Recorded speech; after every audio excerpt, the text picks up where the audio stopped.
Thank you to everyone for taking some time out of your day to join us. We really value your partnership and your time. So just before I kick it off, just want to do a quick intro to the people from the class side that are on the call. So we've got Nick and Corey here from our marketing team. And then we've got Jared and Jeremy and I are all in different roles that are appraiser facing, and that we work with appraisers very often. Jared is an appraiser. Jeremy might also be an appraiser, I think. Yep. Jeremy's new to me. We're just getting to know each other. So we all are here for you, and we'll be really involved, hopefully, in your lives going forward.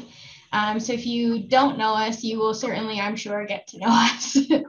And then we have two people who are our partners at DataMaster, who are on the call today to give you kind of a demo and more information about who they are, what they are. I'm sure you saw in a recent press release from us that we have recently acquired DataMaster, and we're working with them, and we're partnered with them now. So we wanted to give you as much information as we could of who they are and what they are and how they can really benefit your business. So with that, I'm going to hand it over. We have Marty Hamilton and Jared Priestler. If I pronounce your name wrong, I'm so sorry. I didn't even ask you before I had to say it. From DataMaster on the line. So thank you guys, and I'll hand it over to you. Thank you, Laura. It's Priestler, but that's okay. I answer to everything except late for dinner. So hopefully everybody can hear me okay. Marty, you didn't want to say anything, did you? Marty's usually pretty shy. Go ahead and take it away. Okay. Welcome. I am very excited to be able to share some of the finer points of DataMaster with each of you. I think before I get started, though, I can announce, and this is probably new to our members of the class valuation part of our family now. But we do have, and I think we've approved it yesterday, a special pricing for your Class Act members.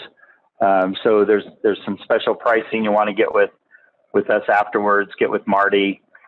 Make sure that we get you all set up on the right pricing because of your participation with class. So we're excited about that and about the partnership. I'm going to take just a couple of minutes here in the beginning to give you a quick overview of what DataMaster does, who we are, and then I'm going to spend the bulk of our time actually working with a file and showing you how it works. I have been using DataMaster in some form or another my entire 26 years of appraising. I currently, besides being the chief appraiser for DataMaster, I'm also a fee appraiser. I do about 50 appraisals a month. I have a trainee. I've trained six appraisers to date, and I also do quite a bit of instructing. I'm a AQB certified USPAP instructor, and I instruct for the Appraisal Institute as well. And so with that, my time is very valuable, and I found and find that DataMaster really helps me to shave time off my assignments. So it's a great partner in my fee business, and keeps my reports consistent. It helps present all the data that I need to make the decisions quickly, and really gives me the time to do what I need to do in the analytics side, the analysis, figuring out all the adjustments and actually writing the report, and not just typing or form filling. And so with that as an introduction, I'll show you real quick what DataMaster does at kind of a high level. So DataMaster has been around since 1980. We were first a card-based system, IBM type card-based system. In 1995 through about 2017, we had a classic product, what we call our classic product. Some of you may be familiar with it. We're actually sunsetting it in most of our markets as we develop our Pro product, which is what I'm going to show you today. If you're currently using Classic and what I show you doesn't look like what you're using now, get with us and we'll tell you if we're in your area already or how long before we're there.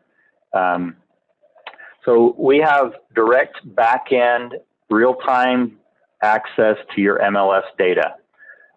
We have contracts that allow us to access that data on your behalf. And so we're not reliant on the MLS to give us information. We actually go in and get it on your behalf. That makes a huge difference when we're filling out the form for you and when we're doing our graphs and our analytics.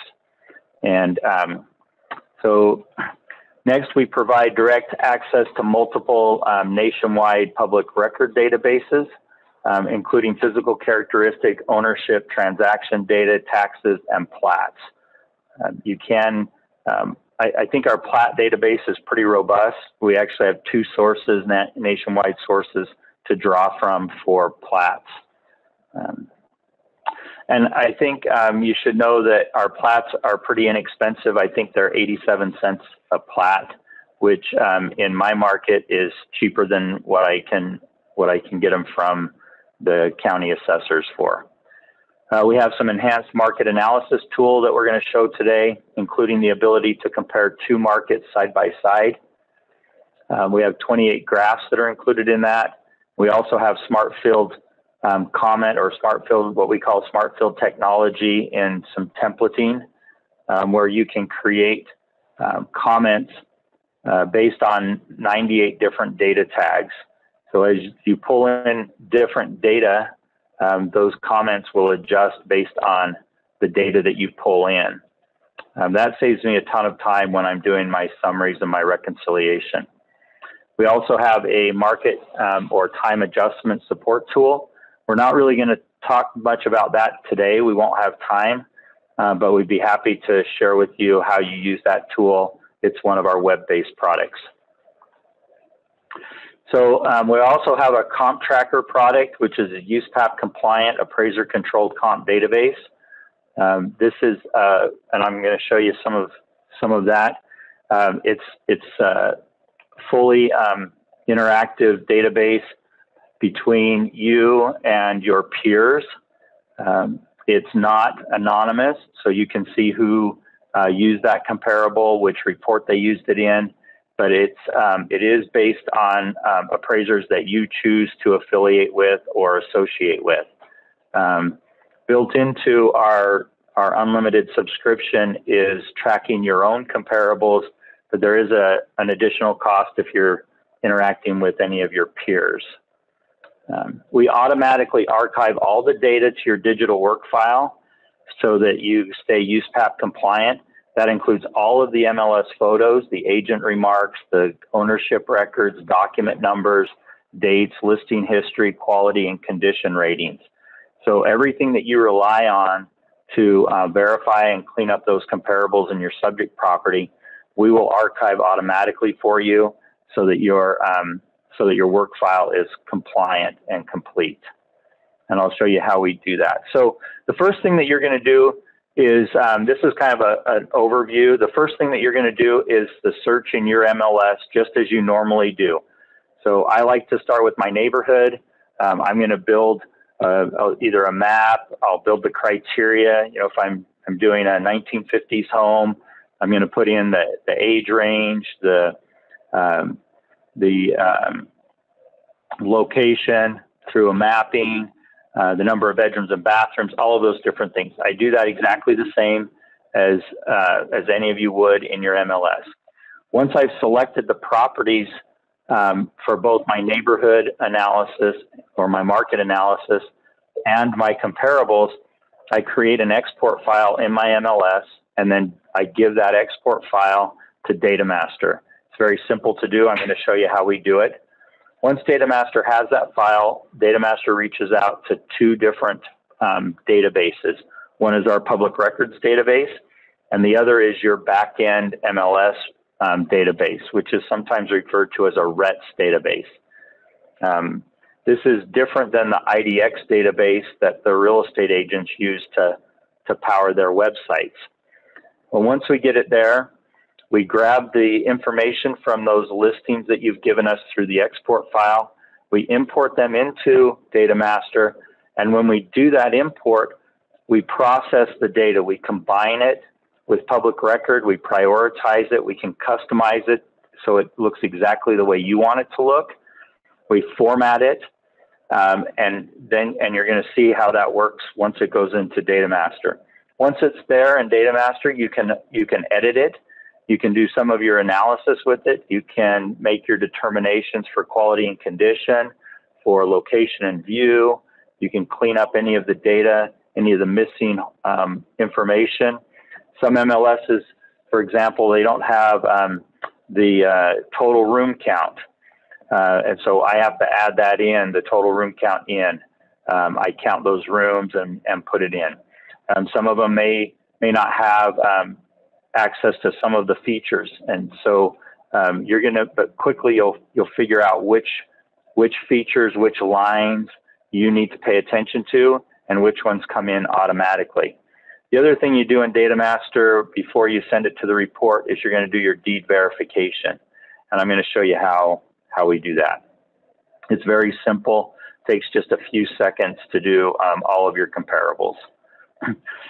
Once you're ready to send it to your report, DataMaster will export it and send it into your report. It doesn't matter if you have a template created already that you're pushing it into, if it's an existing report that you're just sending additional information to, or if you're starting from fresh and you want to just put it into your report and then create that report new. We can handle all of those different scenarios with the 4 major form vendors. So with that as kind of the overview, I'm going to flip now. Give me just 2 seconds here, and we're going to flip over to DataMaster itself.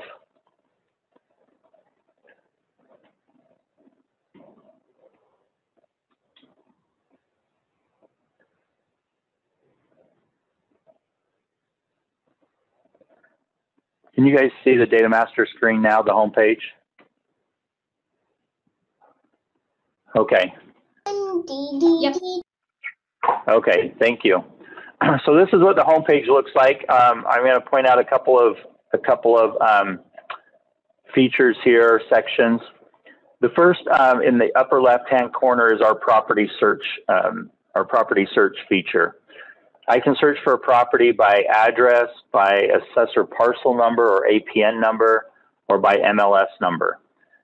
This I use if in those cases in which maybe I'll get an order and I'm not sure if I want to take the order or not. I want to maybe figure out is that an assignment that I want to do. I can simply put in the address of the subject property, and it will find not only the address, but it'll also find any old or prior MLS listing. I'll do one here real quick so that we can see this.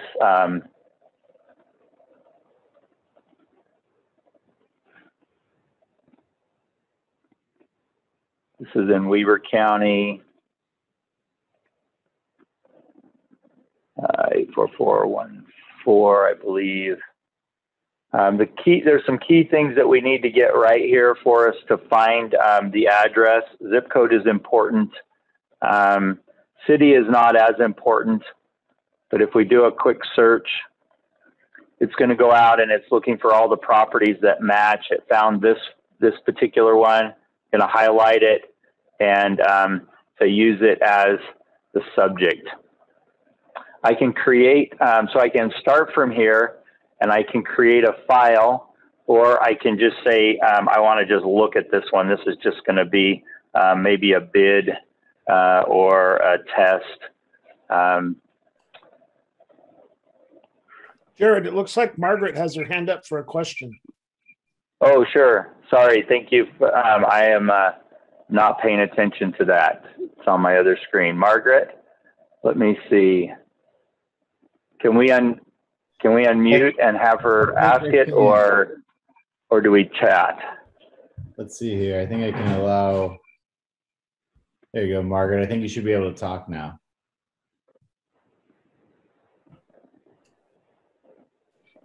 Oh, I think you're muted. I think Margaret has to unmute herself now that Nick's unlocked it. There you go. Hi, sorry, I must have pushed the wrong button. I don't have a question. Oh, Oh, okay. however, the There's good probably- news is now we know how to do that for the next person who has a question. So I appreciate that, Margaret. We got it. Okay, Thank you. sorry. Thank you. Perfect. Thanks for watching that for me.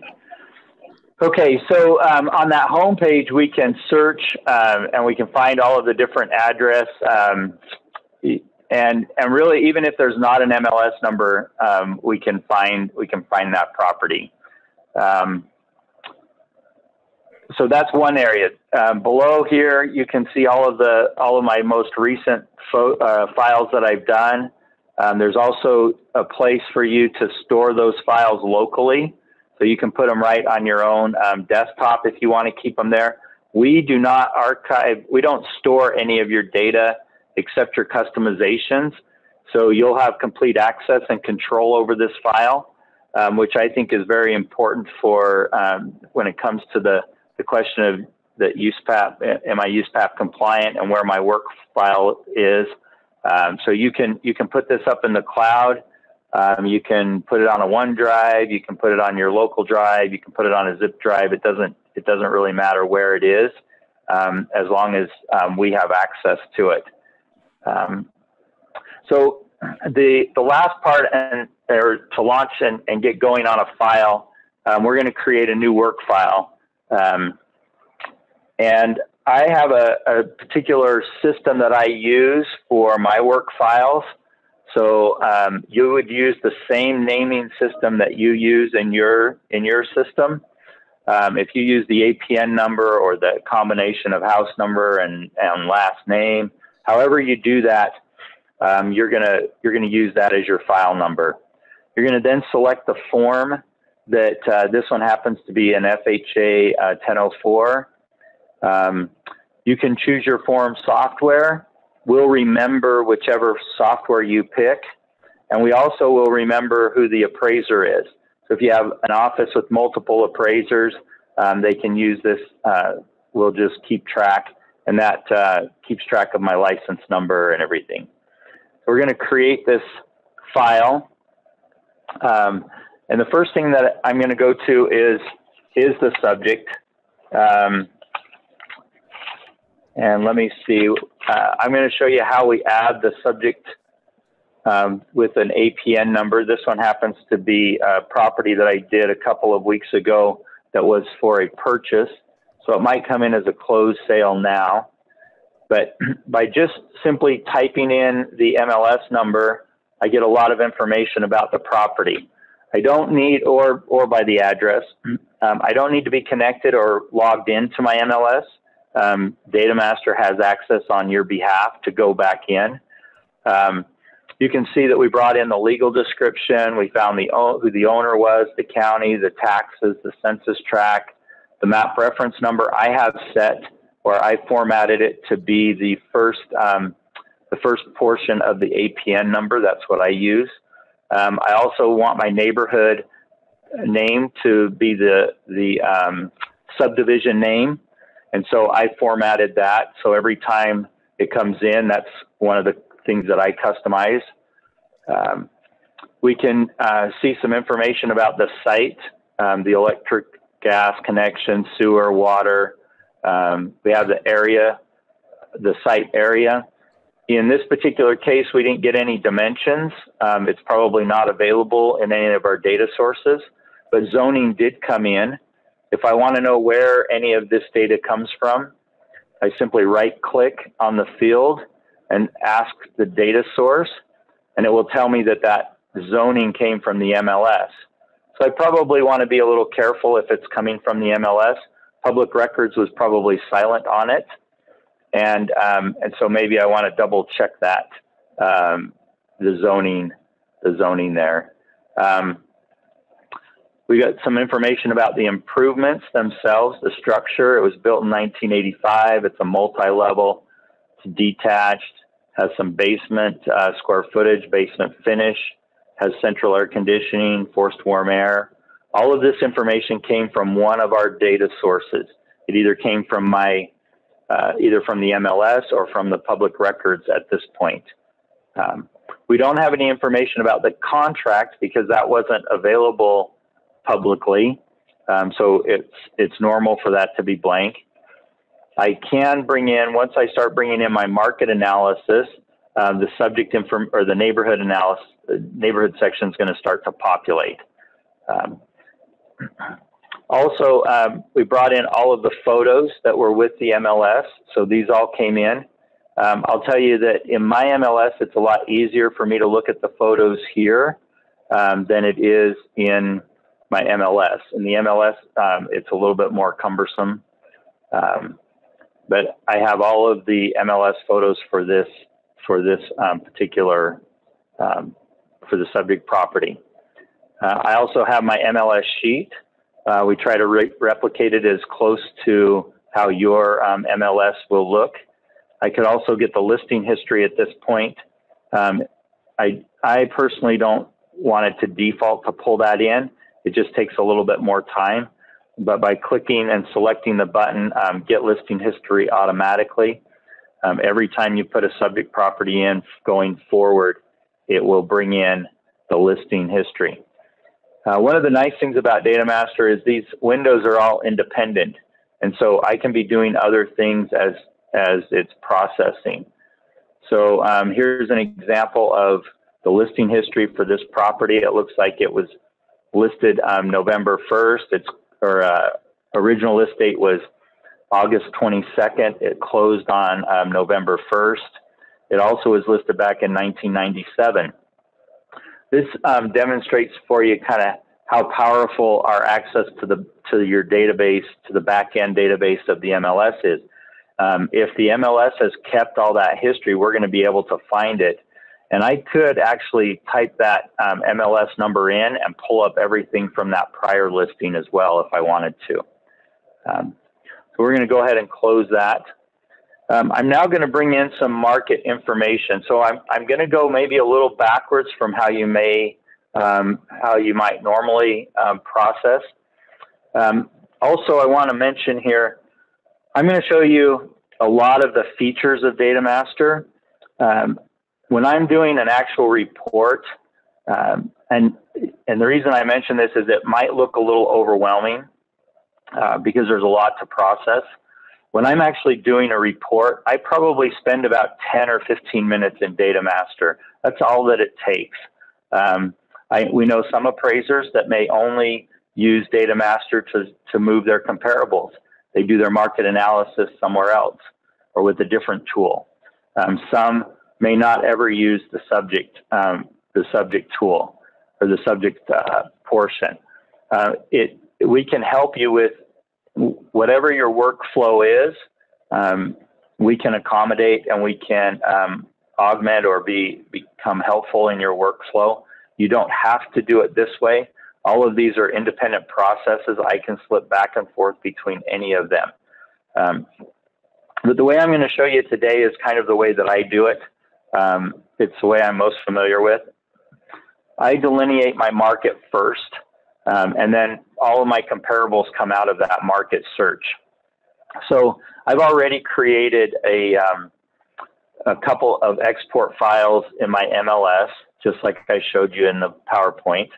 I'm just going to go out and I'm going to get those export files. So I'm going to say get comps. And for me, I'm just going to get them from a file already. Now, I created a file for today.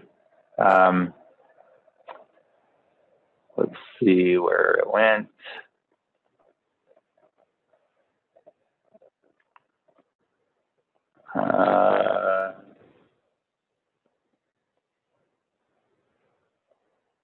Right there. So I put them all in one folder so that it would be a little bit easier to find. So I use a system where I name the export file the same as my work file. And for market condition, I just put an MC at the end of the file number. So I'm going to open this up, and you're going to see it's going to process. It just processed 68 properties that were in my initial search. Looks like none of those were active listings or backup. I had 29 that were sold in the last 12 months, and the price range between those solds. It filled in all of the MC information. So I can now just go in and simply check the boxes and the trend boxes as to what's happening in my market. I'll show you another place where we can help support these decisions. Looks like my list to sale price ratio is falling, and we don't have any concessions in this market. These paragraphs that are summarizing in each of the boxes within the MLS or within the MC form, this is an example of our smart field technology. You can see here that a data tag is represented by brackets. And so where it says data source, and then we've written the paragraph, MLS indicates that there were, and then this is another data tag. I can edit this, I can add, we can help you build whatever summary paragraph you like or you're used to using. But the way that it would read is the Utah Real Estate MLS indicated that there were 29 closed sales because 29 is that data tag. So that gives you kind of an idea of how powerful this can be. You can create templates. So maybe you you maybe have a rural market that you work in, and so you want that to be a little different, or a winter selling season versus a summer selling season, urban versus suburban. So you can simply check whatever the template is, and we'll change the paragraph to match your template. Also, you'll see in the market analysis section a detail of all of the sales that we brought in, all of the listings that came in.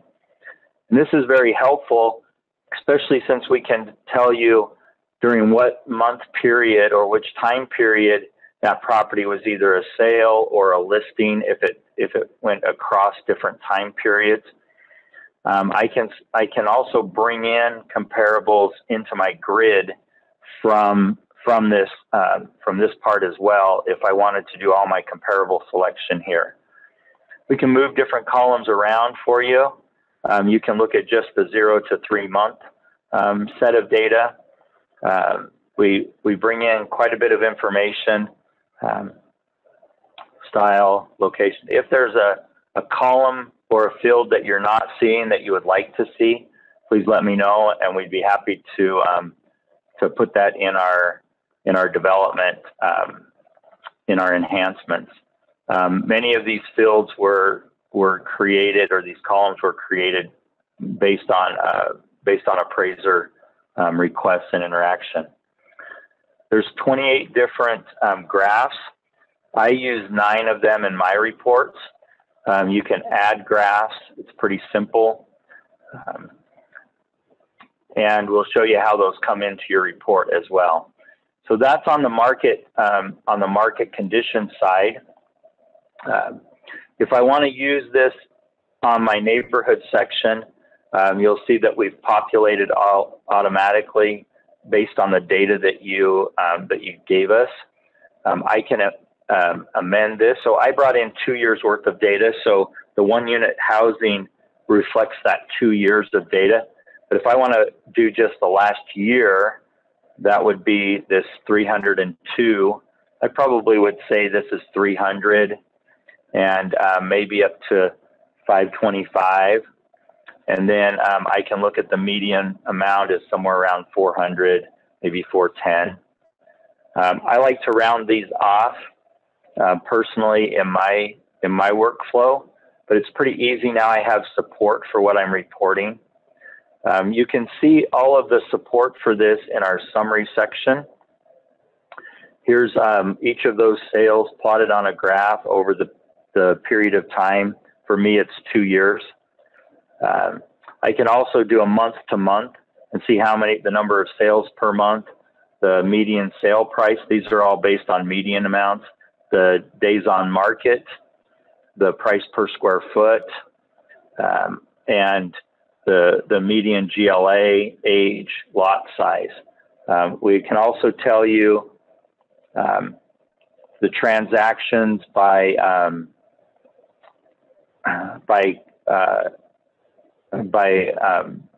financing type.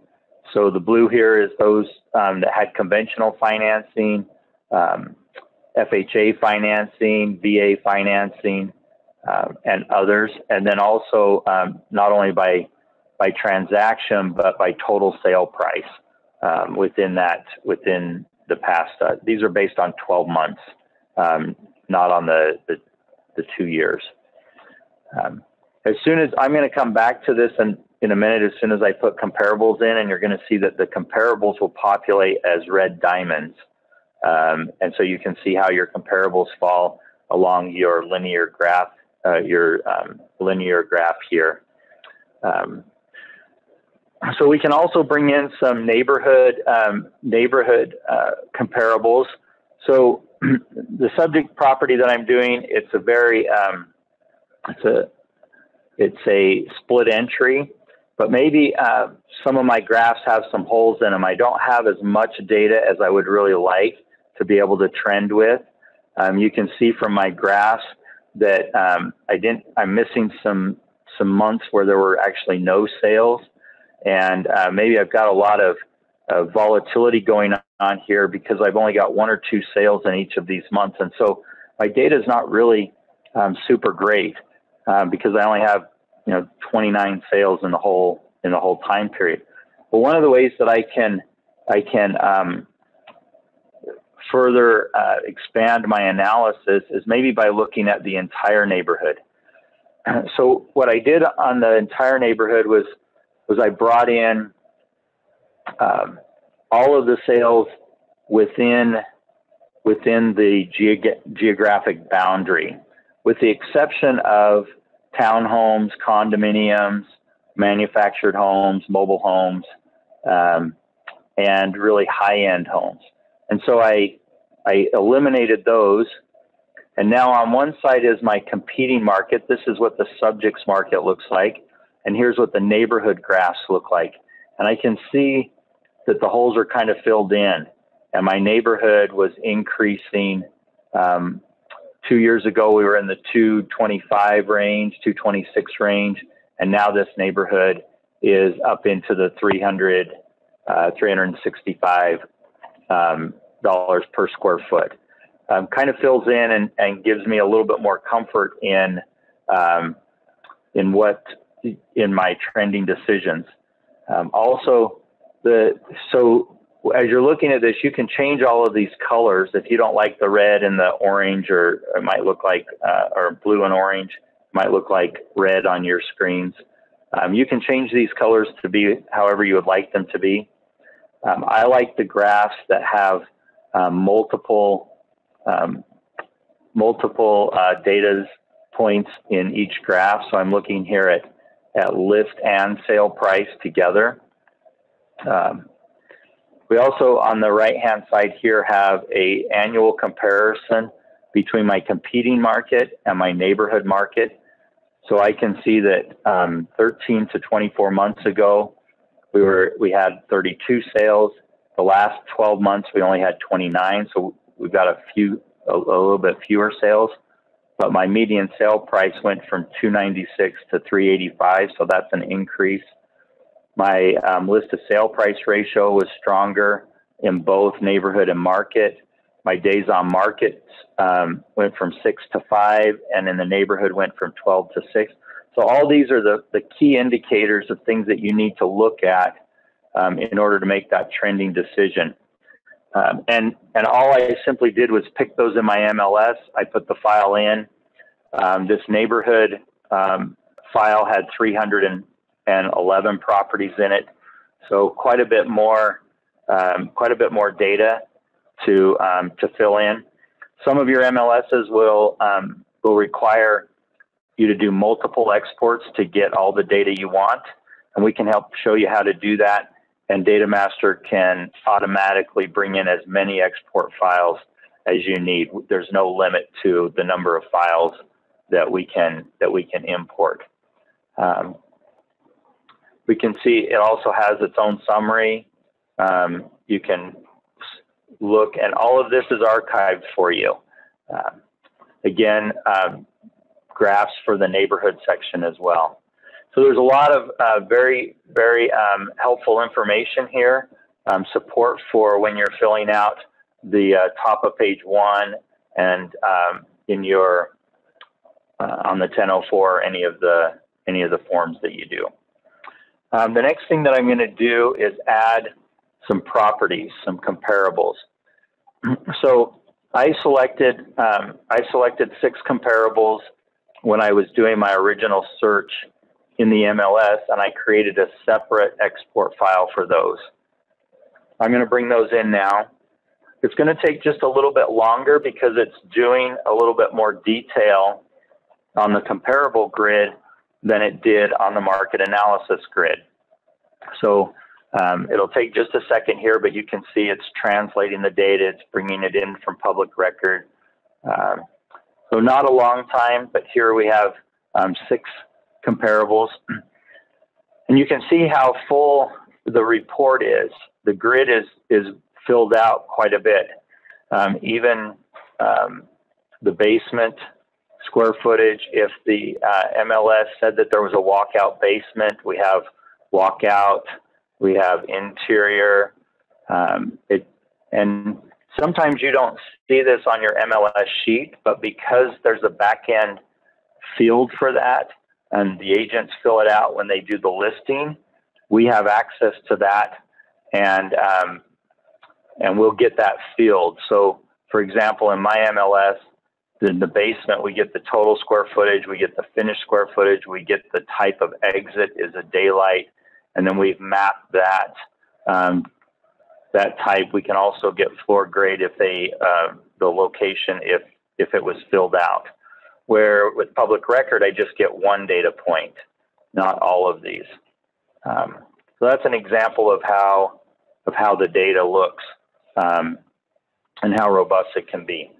I can go through and I can look at all the photos again of all of the comparables. I can look and say, this looks like it's kind of been remodeled. The agent comments are here. It says completely updated, open concept.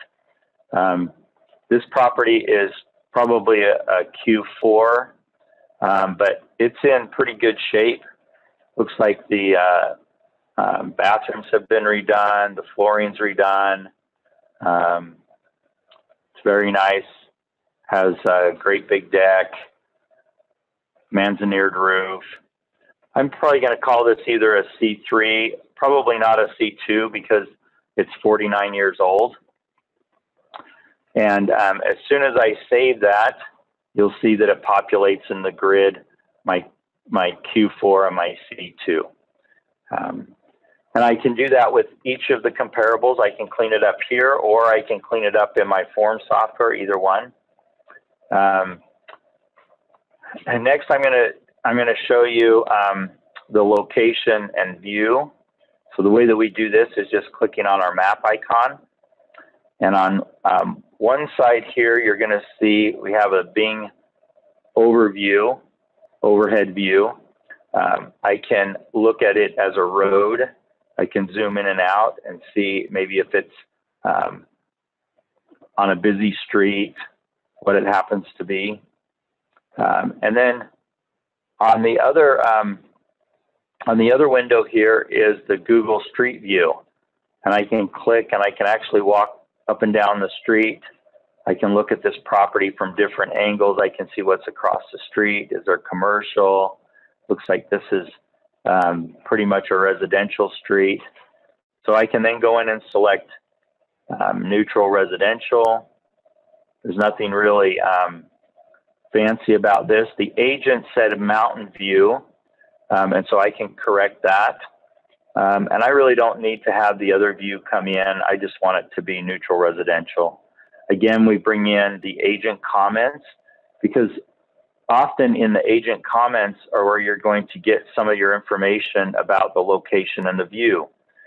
Maybe it's on a golf course or located on a bus route. That's code for busy street, right? So we'll bring all of those in and we save it for you. As soon as we save, then you'll see this comparable number 1. Now the location and the view have been updated as well. The deed verification, we handle a couple of different ways. You'll see that some of my verification is already filled in for me. The doc number and the date that the property closed, the close date or sold date. And I'll show you why that's already filled in most of these comparables. Let's go. We can either go to our deed verification button up on the upper left-hand corner, or I can do each of them individually by just clicking on the deeds. If I do it in the batch format by clicking here, I can then go through each of the comparables. What DataMaster does is it looks at the history, the public record history, and it looks for warranty deeds. And so in this particular case, we have a warranty deed that was filed on October 26th between Mary Lou Sorensen L. Trust and Meekum, Trevor and Stacy Meekum. And you'll see there that the listing history is still coming in. So even though we're processing, we're bringing in, we can function while we're still processing. I can see here's the MLS number and the close date, when it closed, when it was reported as being closed within the MLS, the number of days on market. Because there's not another warranty deed within 21 days of these 2 dates, DataMaster set up to automatically use that warranty deed as your verification source, as the deed verification. If we had had multiple dates, multiple warranty deeds within 21 days, then this would have been unchecked and it would look like this, and you as the appraiser would come in and make the decision as to which one of the deeds actually was the verification for that purchase. If I can also select my prior list or my prior sales history. So here we have this warranty deed between Ken Loveland and Mary Sorensen.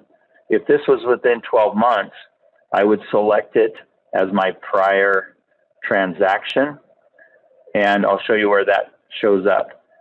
So once I've done one of these, I can then move on to comp number 2, double check, make sure it's right. Comp number 3, comp number 4.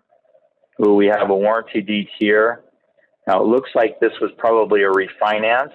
I probably want to talk about that because it was a transfer, but it doesn't really look like it transferred between 2 individuals. It looks like the same individual. They just corrected his middle initial. But I'm going to mark that one. You can choose to do what you'd like. This one, no diff. I have 2 data sources here, CoreLogic and Black Knight, so I can look at them vertically. Now my number 6 is an active listing right now, but it looks like it had a warranty deed in March, and so that's going to be a prior sale. So I've got that one selected. And then I'm just going to proceed, and you'll see that it brings in, we can format this however you want. If you like to have the agent's name and phone number come in, if you want it to just say county record or public record, however you want it to be. I like to show the doc number and the date. That's just me personally.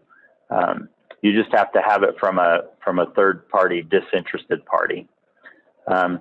You'll see Utah's a non-disclosure state, so we don't get the purchase price from our public record, from county records. We can only get that from the MLS. But here's that prior transfer on those 2 properties where I selected it. So there's quite a bit of my work that's already done for me. At this point, I would just continue to go through and clean up each of the comparables. If I want to look at, maybe I'm trying to pick, let's say I brought in 7 or 8 comparables and I'm trying to decide which one really is most like the subject. I can open up multiple windows at the same time and compare properties back and forth. I have multiple monitors, and I could actually take one and slide it and put it on another monitor. But this way I can look at the property side by side. Most MLSs will not allow you to do this. This is something that is very helpful for me as I'm going through and I'm making my decisions. Maybe I don't want to use this comparable. Maybe it's the one that's most like my subject, and this comp number 2 that's been updated or remodeled is better than my subject. So you can work through this pretty quickly. Like I said, for me, I'm spend about 10 minutes or so in DataMaster on each of my reports. If I jump back real quick over to the market analysis and I go to that summary page, you're now going to see this is where those red dots where my comparables came in. You can also add comparables individually. I can either just add by an MLS number, or I can go over to the market conditions, the market analysis, and I can add a comparable that way. Now I'm doing all of this in real time, so I'm not. This isn't stuff that I did before the presentation. You can see how quick it works. There's that comparable number 7 that just came in that I just brought over. Again, all of the photos are there. I can go in and do the deed verification, any of that. I can keep that number 7 there, but not move it into my report. So maybe some of these I'm not going to consider, or I consider them, but I'm not going to include them in my report. I can reorder the comparables. And you'll notice along the proximity line, it tells you how far away from the subject each of these comparables are as well. So maybe that number 6, it's in the same subdivision. I might want to keep it. Maybe it needs to be my number 3 comp because it's going to be close in proximity. So I can swap it over. Now it's my number 3 comp. One other thing I wanted to show you here real quick in the last couple of minutes that we have, and then I'm happy to stay on as long as we need to answer any questions. You'll notice at the top, there's 2 things. Actually, before I do that, I'm going to share with you our data discrepancy icon. So this yellow or orange, it might look orange to you. This yellow button, if I click it, it will tell me all of the discrepancies in data between my 2 data or between the data sources. In this case, I have 3 different data sources. The green is my priority. But if I like one of the numbers from one of the other data sources, I just have to select it. And then as soon as I've addressed all of the issues here and I hit save, and that icon turns from yellow to green, knowing that I've addressed any of the inconsistencies within my data. If there were no inconsistencies within the data, then it would have showed up green in the beginning. But that rarely happens. In fact, I don't think I've ever seen it happen. But that if it was green to begin with, it means that the consistency were already dealt with, or that there were no inconsistencies. The last thing on here that I'm going to show you is this our comp tracker database icon. So this comparable number 3, it might be very difficult or hard for you to see because it's so small. There's a red circle with a 3 in the middle of it. If I click on that, it shows me that this property has been used 3 times in 3 unique reports. I've used it in 3 different instances. And what shows up in red or orange are the inconsistencies in which I might have used that. So this third set here, it was this property when I used it in this file number 412, it was a under contract listing at the time. That's why the sale price is different. I can select everything and simply copy that over, and then everything is going to be consistent with what I sent to my client previously. It tells me which file I did this in, and I can also choose. I can choose from different parts or from different instances. It doesn't always have to come from one column or another column. And so if I want to use this one, I just say update. And then when I close and look back at the grid, now everything is exactly how it was when I sent it to my client originally. We can also, you can associate with other appraisers. So I have 7 or 8 appraisers that I associate with, and if they've used this, then I would be able to see, like for example here, Gentry is an appraiser in my area. I can see anything that Gentry did. I know that it was a comparable. If it was his subject property, it would tell me that it was the subject. I can see how he verified it, what he called it as far as style, the room, his room count, cooling, heating and cooling, energy efficient items. And I could use any of these items from Gentry's by simply saying update, selecting it and then updating the comparable. It doesn't matter which software Gentry uses or any of the other appraisers use, but they do have to be using DataMaster. So Gentry might be using ACI or Bradford, and I'm using Total. We can still share in our database. And it's by permission, so you have to invite that person to share with you, and they have to accept your invitation.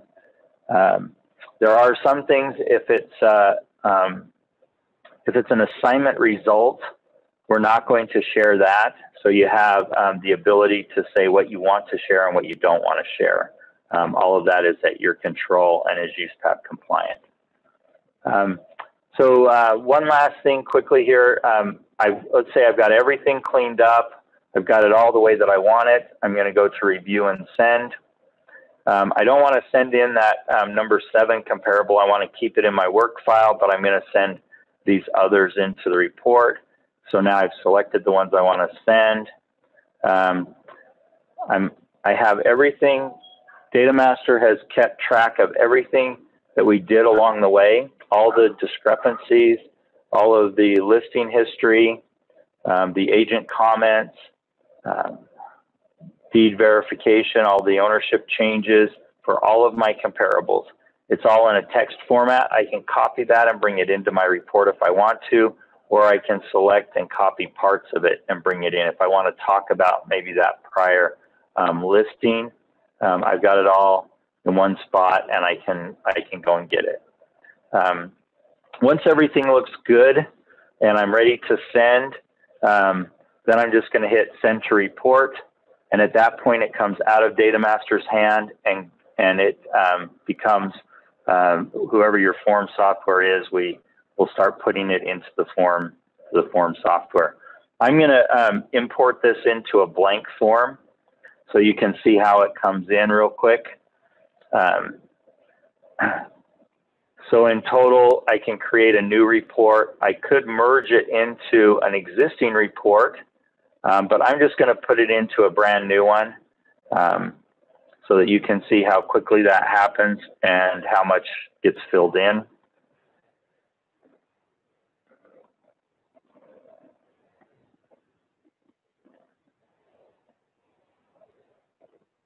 So here's the brand new report that it was filling in. Oh, not that one, hold on. Sorry, it's on my other screen here. So if I look at the form, you can see the part that came in on page 1, all of the information that was filled in. Here's the grid.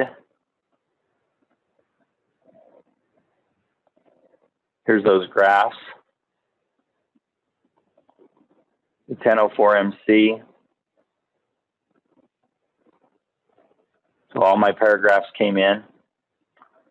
I asked it to bring in the Mls Photos. I like to put those into my tablet, so when I go inspect the neighborhood, I'm looking at the property, then I replace it with my own photo while I'm on site. You can make it to where it doesn't bring in any photos. That's just a setting. It did bring in the subject's MLS photo, the front photo as well. You'll see the top of page 2 was filled out, and the top of page 1. Sorry, my mouse is a little finicky when we're on Zoom meetings. So you can see my predominant. If I had marked the other boxes, they would have come in as well. And so that's how it comes into a blank report. That's kind of a really quick view of DataMaster. I know I spent about 45 minutes there. Really, when I'm doing it, when I'm working the program and not trying to explain what I'm doing, it's maybe about 10 or 15 minutes to get it from the MLS all cleaned up and into my report. So I'm happy to take any questions from either any of our panelists or those that have joined us, any of the participants. I don't know who can help us with that, but if there's any questions, please just either raise your hand or put them in the chat box.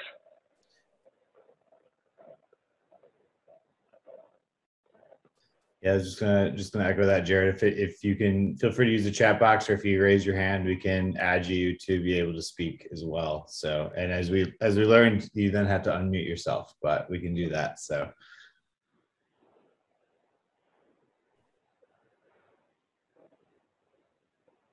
Anything cool? Usually, yeah. So Michael asks, do you have training or practice data to try this out? And Abby says, is it available in Vegas? Yes, it's available in Vegas. And Michael, yes. So one of the things that we like to do is we'll set up a training time with you. And if you send us a copy of page 1 and page 2 of your 1004, we'll actually pre-customize based on that file.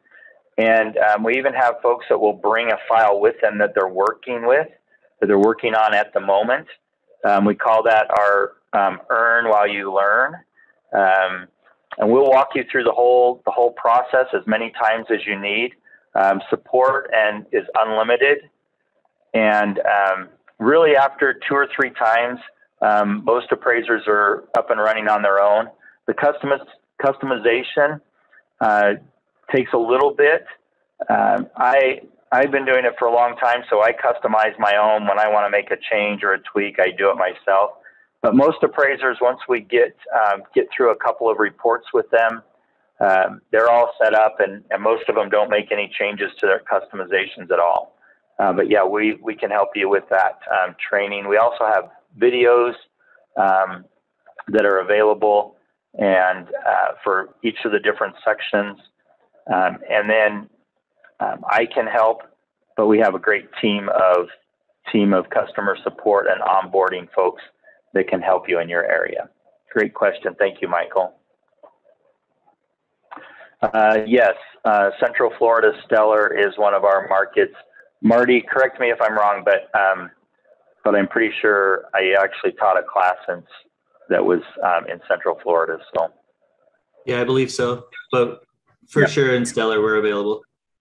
Yeah, Stellar we're available. So we have about 85% of the data. I think we're in 72 of the biggest MLSs across the country.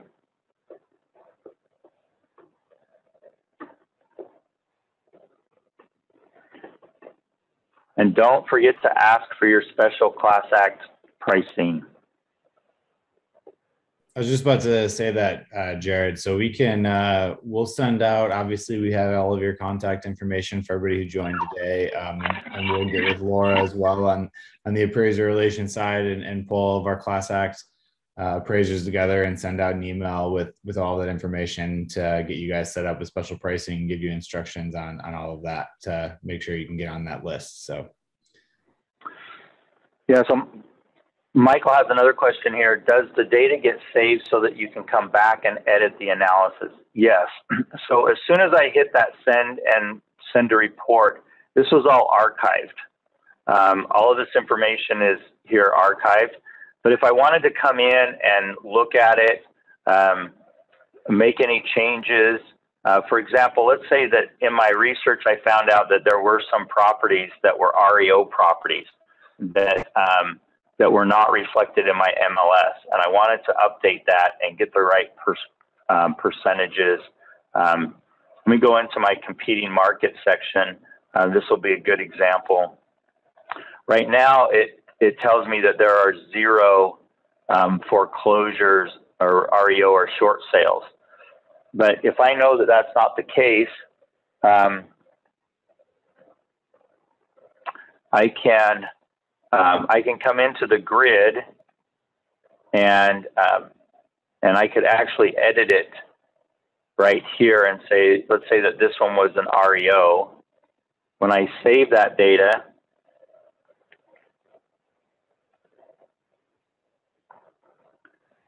now it will tell me, you'll notice that the whole paragraph changed. It says that the Utah Real Estate, CoreLogic, and Black Knight indicate that there were 29 closed sales, and one of those sales was either a foreclosure or a short sale, which is 3% of the total transactions in the market. And then it even tells me that that's 8% of the sales in the 0 to 3 time period. And so the graphs get updated, the paragraph gets updated, the analysis gets updated, and so yeah, you could take care. You can certainly go in and do some more analytics. I like to include some of these charts and graphs in my reports. Most form vendors don't have a spot for us to put these, and so I use a snippet tool to kind of clip these and put them into my report. I can show you quickly where I do that. So you can see, here's that graph that I just snipped in. Here's the graphs from DataMaster. And then this is one that I use from my MLS. I like to put something in that the real estate agents are comfortable seeing. There's all my paragraphs. All of this came from DataMaster in that exceptions report. I just cut out the history, but I use the agent comments, and then any of my comments I add to it about each of them. This probably takes about maybe 3 or 4 minutes at the most to get it to where I can start adding my comments, but it keeps everything very concise. But here's where I can talk about what's going on in these comparisons up in my paragraph and tie it all in together. Let's see. Abby has a question. You're already with DataMaster. Thank you very much. But you use Classic. The money it's exactly the same, Pro and Classic. There's no extra charge for the difference between Pro and Classic. We'd love to get you on Pro. There's many more features. Customers that like it, that have been using Classic, really like Pro better. And yes, you can receive the class discount.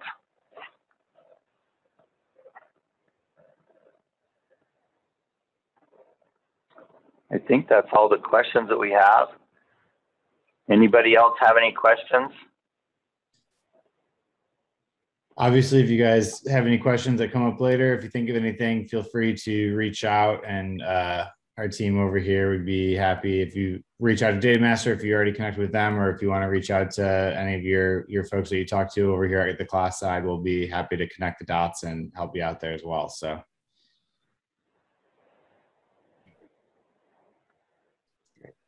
Happy Super, Nancy. Thank you very much. Yeah, thank you, Nancy. That's a great comment. And if you need anything, guys, you can email the appraiser relations team or call us. Like Nick said, we're going to have to connect the dots, so just bear with us while we do it. I promise my team will help you. We just won't have an answer probably right that second. So just, oh, thanks, Nick. He just popped the email into the chat for you. Perfect. Perfect. Thanks, Michael. Thanks, everybody. Thank you. Thanks, Yeah, Jared. thank you. Appreciate you walking through that with us. No problem.